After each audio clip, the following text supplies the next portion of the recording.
Assalamualaikum warahmatullahi wabarakatuh. Perkenalkan, nama saya Delicia, nomor BP 18 10 11 52 61 0583. Baiklah, di sini saya akan berusaha untuk mempresentasikan salah satu tugas akhir dari mata kuliah pengelolaan sistem informasi dengan dosen pengampu yaitu Bapak Radius Prawiro, Eskom Mkom, dengan jurusan Sistem Informasi, Fakultas Ilmu Komputer, Universitas Putra Indonesia YPTK Padang. Baiklah, langsung saja masuk kepada contoh perusahaan penerapan manajemen keamanan informasi di salah satu bank BCA. Sistem pengamanan pada bank BCA. Hampir seluruh perbankan di Indonesia sekarang ini telah memberikan pelayanan secara real-time online dalam bertransaksi. Peran teknologi dalam dunia perbankan sangatlah mutlak, di mana kemajuan suatu sistem perbankan sudah tertentu ditopang oleh peran teknologi informasi. Semakin berkembang dan kompleksnya fasilitas yang diterapkan perbankan untuk memudahkan pelayanan, itu berarti semakin beragam dan kompleks adopsi teknologi yang dimiliki oleh suatu bank.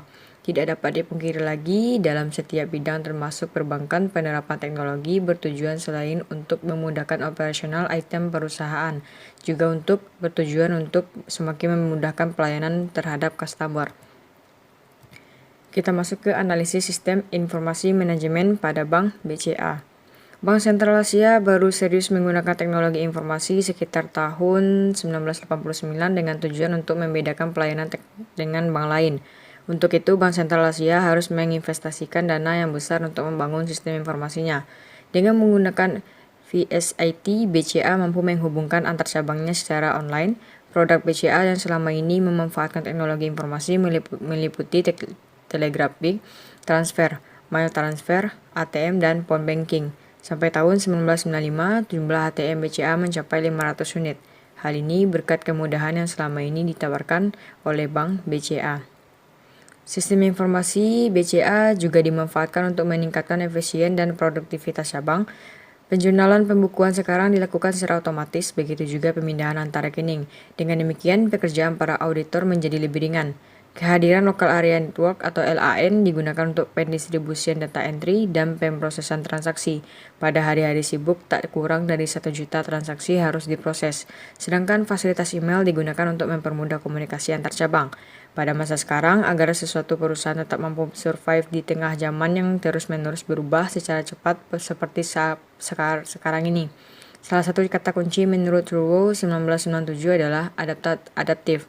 Hal ini disebabkan perubahan zaman sekarang akan membawa pula perubahan pada sifat masyarakat yang tentu saja pada sifat dunia ekonomi secara khusus. Kita masuk ke e-commerce pada Bank BCA. Penggunaan internet di Indonesia dan seluruh dunia dalam satu dawarsa terakhir mengalami perkembangan sangat pesat. Bahkan kini internet telah menjadi sarana bisnis yang digunakan lebih dari 1, miliar orang di dunia. Pesatnya jumlah pengguna internet memacu PT Bank Sentral Asia (TBK) atau BCA meluncurkan e-commerce BCA, yakni sebuah layanan pemrosesan transaksi online kartu kredit di website merchant BCA. Layanan e-commerce BCA dirancang untuk memenuhi kebutuhan para merchant dan meningkatkan penjualan dan menggarap potensial market yang lebih luas. Melalui layanan e-commerce BCA, para merchant dapat memiliki online payment processing menu pada website mereka serta dilengkapi layanan penyelesaian transaksi settlement. Untuk memberikan layanan e-commerce ini, BCA didukung Mastercard Internet Gateway Service sebagai payment gateway yang memberi solusi pembayaran komprehensif. Pembayaran yang dilakukan oleh pelanggan di website merchant dengan menggunakan kartu kredit, Mastercard ataupun Visa dapat diproses melalui fasilitas e-commerce BCA. E-commerce BCA terlihat dari item pelayanan yang terdiri dari e-banking. Bank BCA terdapat 10 service yang bisa digunakan untuk nasabahnya, yaitu pembelian, pembayaran, transfer dana, informasi, rekening, informasi, kartu kredit, informasi lainnya, status transaksi, historis transaksi, administrasi, dan email. Baik, kita masuk ke sumber daya komputasi dan komunikasi yang dimiliki oleh Bank BCA.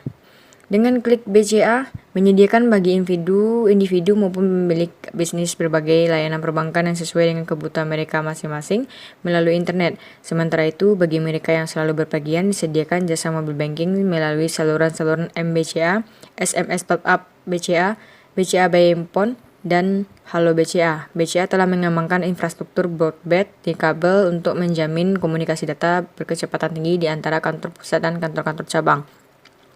Di tanggal 31 Maret 2010, para nasabah BCA dapat menghubungi 889 kantor cabang di seluruh Indonesia di samping 2 kantor perwakilan di Hong Kong dan Singapura. Jasa-jasa khusus bagi pelanggan premium BCA, prioritas BCA juga tersedia di 130 kantor cabang di tingkat internasional.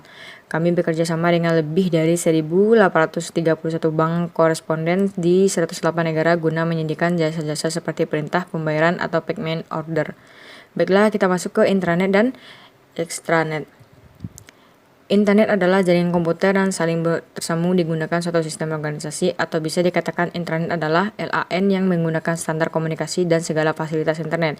Diibaratkan berinternet dalam lingkungan lokal, umumnya juga terkoneksi ke internet sehingga memungkinkan pertukaran informasi dan data dengan jaringan internet lainnya atau interworking melalui backbone internet. Extranet merupakan penerapan teknologi internet dalam ruangan lingkup beberapa perusahaan yang merupakan mitra satu sama lain. Dengan kata lain, menghubungkan ke perusahaan partner dan supplier membutuhkan biaya yang tinggi dan tingkat kesulitan yang tinggi pula. Selain itu, dibutuhkan sering terjadi masalah dengan kompatibilitas device yang digunakan tiap perusahaan. Penggunaan sistem informasi manajemen dalam operasional bank BCA ini menghasilkan sesuatu yang positif demi kelangsungan perjalanan sistem perbankan. Dampak positif tersebut diantaranya sistem informasi meningkatkan efisien dan produktivitas cabang, memudahkan komunikasi antar cabang dengan adanya fasilitas email. Layanan e-commerce BCA berdampak positif bagi kebutuhan para merchant dan meningkatkan penjualan menggarap potensial market yang lebih luas dengan memanfaatkan teknologi dan sumber daya yang ada. Baiklah, kita masuk ke sistem keamanan e-banking pada Bank BCA. Yang pertama, confidentiality, itu aspek memberi jaminan bahwa data-data tidak dapat disadap oleh pihak-pihak yang tidak berwenang. Serangan terhadap aspek ini adalah penyadapan nama akun dan PIN dari pengguna internet banking. Penyadapan dapat dilakukan pada sisi terminal komputer yang digunakan oleh nasabah atau jaringan network, menghindari adanya phone yang dilakukan di dalam internal. Yang kedua, integrity, yaitu aspek yang menjamin integritas data, di mana data tidak boleh berubah dan diubah oleh pihak-pihak yang tidak berwenang. Salah satu cara untuk memproteksi hal ini adalah dengan menggunakan checksum, signatur, atau sertifikat. Mekanisme signatur akan dapat mendeteksi adanya perubahan terhadap data. Selain mendeteksi dengan menggunakan checksum, misalnya pengamanan lain yang dapat dilakukan adalah dengan menggunakan mekanisme logging atau pencatatan dan ekstensif, sehingga jika terjadi kesalahan maka akan dilakukan proses mundur atau rollback. Yang ketiga, authentication, yaitu digunakan untuk meyakinkan orang yang mengakses service dan juga server web yang memberi service. Mekanisme yang umum digunakan untuk melakukan authentication di sisi pengguna biasanya terkait dengan MNJ, yaitu yang pertama, sesuatu yang dimiliki, misalnya kartu ATM atau SIM card. Yang kedua, sesuatu yang diketahui, misalnya user ID, password, PIN, atau TIN. Yang ketiga, sesuatu yang menjadi bagian dari kita, misalnya sidik jari atau iris mata. Salah satu kesulitan melakukan authentication adalah biasanya kita hanya bisa mengantarkan data dari sisi nasabah ke penyedia jasa internet banking.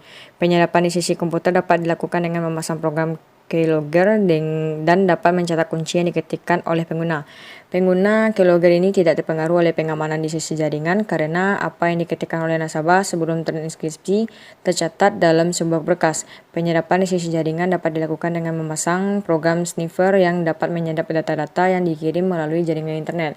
Pengamanan di sisi network dilakukan dengan menggunakan enkripsi. Teknologi yang umum digunakan adalah Secure Socket Layer atau SSL dengan panjang kunci 128 bit. Pengamanan di sisi komputer yang digunakan nasabah sedikit lebih kompleks. Hal ini disebabkan banyaknya kombinasi dari lingkungan nasabah. Jika nasabah mengakses internet banking dan dari tempat yang tidak dia kenal atau meragukan integritasnya seperti misalnya warnet yang tidak jelas, maka kemungkinan penyadapan di sisi terminal tidak dapat terjadi. Yang keempat, non-repudiation, yaitu menjamin bahwa jika nasabah melakukan transaksi maka tidak dapat menolak telah melakukan transaksi. Hal ini dilakukan dengan menggunakan digital signature yang diberikan oleh kripto kunci public atau public key crypto system. Mekanisme konfirmasi, misalnya melalui telepon, juga merupakan salah satu cara untuk mengurangi kasus. Penggunaan logging yang ekstensif juga dapat mendeteksi adanya masalah. Seringkali logging tidak dilakukan secara ekstensif sehingga menyulitkan pelacak jika terjadi masalah. Yang kelima, availability, yaitu difokuskan kepada ketersediaan layanan. Jika sebuah bank menggelar layanan internet banking dan kemudian tidak dapat menyediakan layanan tersebut ketika dibutuhkan oleh nasabah, maka nasabah akan mempertanyakan keandalannya dan meninggalkan layanan tersebut. Bahkan dapat dimungkinkan nasabah akan pindah ke bank yang dapat memberikan layanan lebih baik. Serangan terdapat availability ini dikenal dengan istilah Denial of Service atau DOS attack. Sayangnya, serangan ini seperti mudah dilakukan di internet dikarenakan teknologi yang ada saat ini masih menggunakan IP atau Internet Protocol versi 4. Mekanisme pengamanan untuk menjaga ketersediaan layanan antara lain penggunaan backup status, DOS filter, intrusion detection system atau IDS, network monitoring, disaster recovery plan atau DRP, business process resumption. Istilah-istilah ini memang sering membingungkan dan menakutkan. Mereka adalah teknik yang mekanisme untuk meningkatkan keandalan. Yang keenam yaitu metode keamanan. Yang pertama, layanan ini menggunakan beberapa metode keamanan terkini seperti penggunaan protokol Hypertext Transfer Protocol Secure atau HTTPS yang membuat pengiriman data dari server ke ISP dan klien berupa data acak yang transkripsi. Yang B, penggunaan teknologi enkripsi Short Socket Layer atau SSL 128-bit dari Verisite. Dengan SSL inilah transfer data yang terjadi harus memiliki enkripsi SSL pada komunikasi tingkat songket. C. Penggunaan user ID atau PIN untuk login ke layanan internet banking ini. Penggunaan metode timeout session yang menyebutkan bila setelah 10 menit nasabah tidak melakukan aktivitas apapun, akses tidak berlaku lagi.